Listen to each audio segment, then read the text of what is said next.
السلام عليكم. الأطباق المغربية لا يُعلى عليها، كسيدياكية كنتشهى بزاف الأطباق التقليدية المغربية، واليوم تشهيت هاد الكعك وقلت غادي نصايبو معكم بدون جلوتين. جا أكثر من رائع، مقرمش وفي نفس الوقت رطب كيجي زوين بزاف.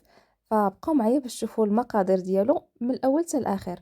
وإلا كنتو أول مرة كتشاهدوا القناة ما تنساوش تابوناو معنا في القناة وخليو لينا لايك وبارطاج باش بزاف الناس يوصلهم هاد لا فيديو. ونبداو على بركة الله. في القصعة ديالنا غادي ناخدو مقدار ديال 250 غرام من دقيق شار ميكس بي، دقيق اللي خالي من الجلوتين. غادي نزيد معاه 3 المعالق من نشا الذرة. انا هنا استخدمت دقيق الارز، من الاحسن ديروا نشا الذرة. شويه ديال الملحه، ساشي ديال الفاني عاديه، وساشي ديال الفاني ديال الزهر. هاد الكعك هذا كيجي مقوم، وانا زدت واحد اللمسه ديالي. فكان عندي شويه ديال اللوز مطحون، غادي ندير 3 المعالق اولا 2 المعالق من طحين اللوز. وغادي نضيف راس معلقه ديال الخميره فوريه كيف ما شفتوا. انا كنستخدم رافعه راها مسموحه. ودرت هنايا ساشي ديال خميره الحلويات وزن 8 غرام. غادي ندير البودره ديال اللوز، كتبقى اختياريه. اللي توفرت ليه البودره ديال اللوز يديرها، اللي ما توفرت ليش ماشي ضروريه. صافي بالنسبه للزنجلان، كيف ما قلت لكم 3 المعالق ديال الزنجلان صاين ما مطحونش، 3 المعالق ديال السكر سنيده، صافي وواحد راس معلقه ديال القرفه كتعطينا واحد البنه زوينه لهاد الكعك. وايضا غنزيد واحد معلقه كبيره مخلطه ما بين النافع وحبه حلاوه مطحونين، وكنغربلوهم مزيان. غادي تشوفوهم معايا في الاخير غنضيفهم. انا كنت نسيتهم حتى التالي.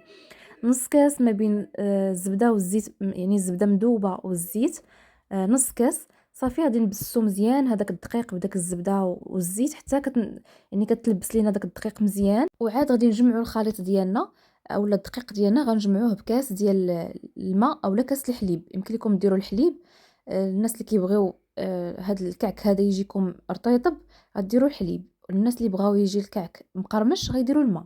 صافي هذا هو الفرق بيناتهم.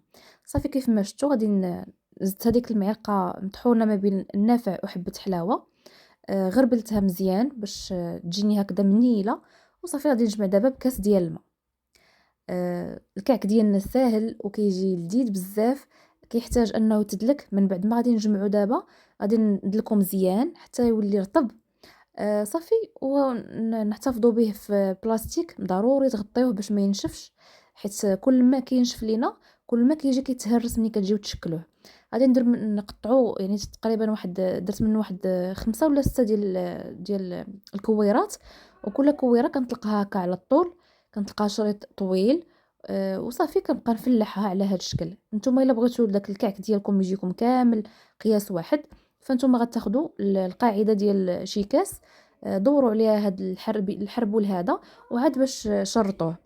صافي الكعك ديالنا كيجي ساهل، طريقته واضحه. وغادي تقبلوا البنات على الفيديو، لان صراحه ما كنتش عواله انني يعني غنشاركو معكم في اليوتيوب.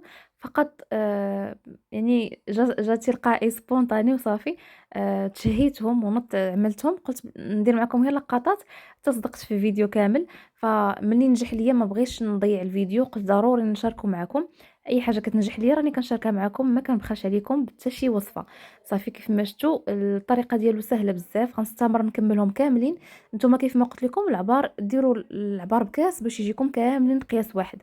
من بعد ما كنساليو الكميه اللي عندنا، راه خرجت ليا 2 طلاطات، هاد اللاطه ولاطه وحده اخرى. غناخذوا صفر بيضه، غنخلطوها مع قهوه سريعه الذوبان.